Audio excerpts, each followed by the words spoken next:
दूसरा शमूएल 12वां अध्याय। कुल वचन 31। यहोवा ने नातान को दाऊद के पास भेजा। नातान दाऊद के पास गया। नातान ने कहा, नगर में दो व्यक्ति थे।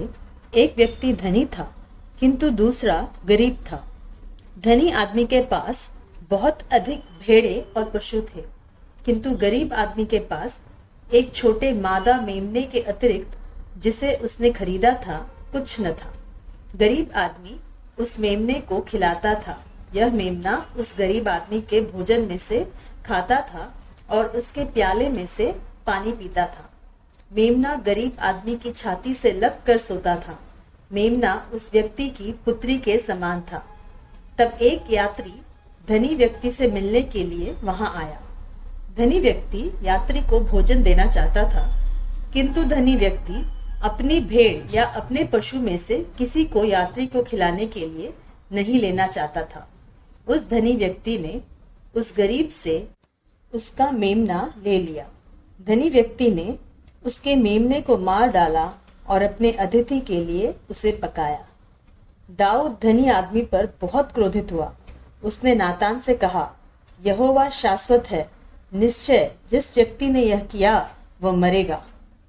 उसे मेमने की चौगुनी कीमत चुकानी पड़ेगी, क्योंकि उसने यह भयानक कार्य किया और उसमें दया नहीं थी। तब नातान ने दाऊद से कहा, तुम वो धनी पुरुष हो। यहोवा इस्राएल का परमेश्वर यह कहता है, मैंने तुम्हारा अभिषेक इस्राएल के राजा के रूप में किया। मैंने तुम्हें शाऊल से बचाया। मैंने उसका परिवार और उसकी पत्नियां तुम्हें लेने दी और मैंने तुम्हें इस्राएल और यहूदा का राजा बनाया। जैसे वह पर्याप्त नहीं हो, मैंने तुम्हें अधिक से अधिक दिया। फिर तुमने यहोवा के आदेश की उपेक्षा क्यों की? तुमने वह क्यों किया जिसे वह पाप कहता है? तुमने हित्ती उरिया को तलवार से मारा और तुमने उसकी पत्नी को अपनी पत्नी बनाने के लिए ले लिया। हाँ, तुमने उरिया को अम्मोनियों की तलवार से मार डाला। इसलिए सदैव तुम्हारे परिवार में कुछ लोग ऐसे होंगे जो तलवार से मारे जाएंगे। तुमने उरिया हित्ती की पत्नी ली। इस प्रकार तुमने यह प्रकट किया कि तुम मेरी परवाह नहीं करते। यही है जो यहोवा कहता है, मैं तुम्हारे विरुद्ध आपत्तियां ला रहा हूँ। यह आपत्ति तुम्हारे अपने परिवार से आएगी। मैं तुम्हारी पत्नियों को ले लूंगा और उसे दूंगा जो तुम्हारे बहुत अधिक समीप है। यह व्यक्ति तुम्हारी पत्नियों के साथ सोएगा और इसे हर एक जानेगा।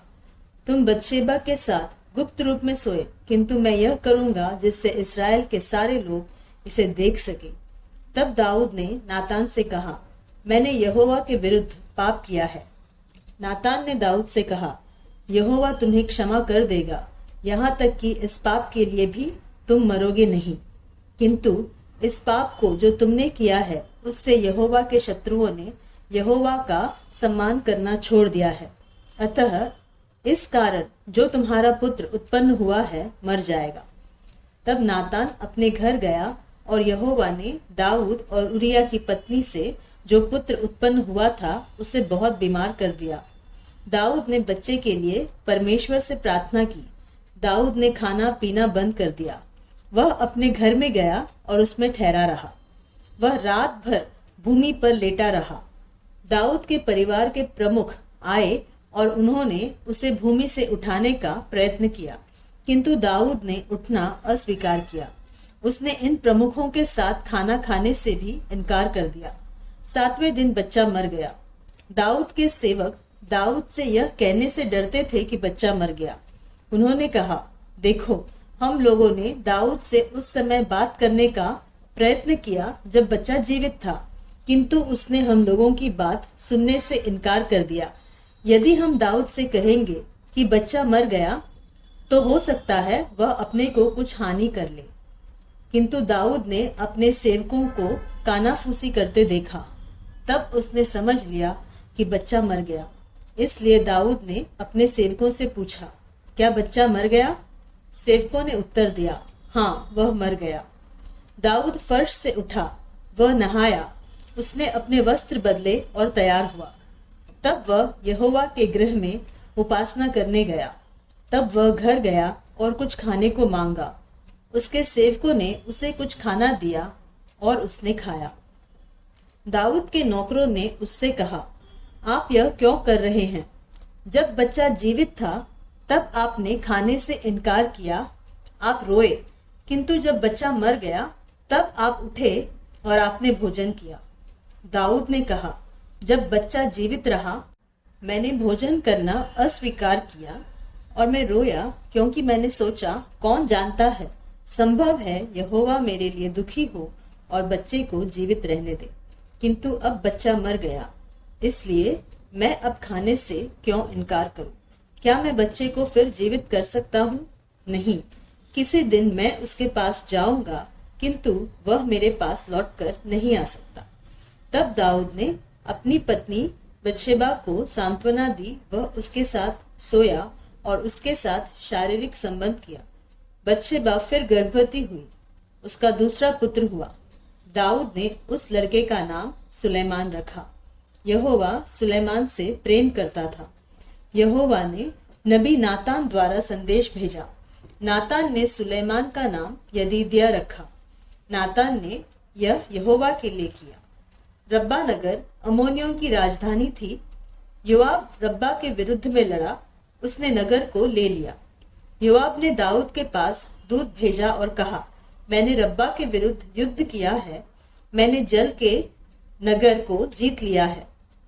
अब अन्य लोगों को साथ लाए और इस नगर रब्बा पर आक्रमण करे।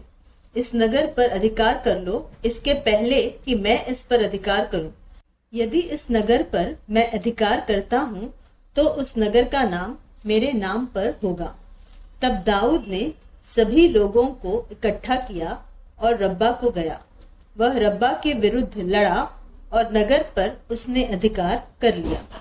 दाऊद ने उनके राजा के सिर से मुकुट उतार दिया। मुकुट सोने का था और वह तौल में लगभग 75 पाउंड था। इस मुकुट में बहुमूल्य रत्न थे। उन्होंने मुकुट को दाऊद के सिर पर रखा। दाऊद नगर से बहुत सी कीमती चीजें ले आया।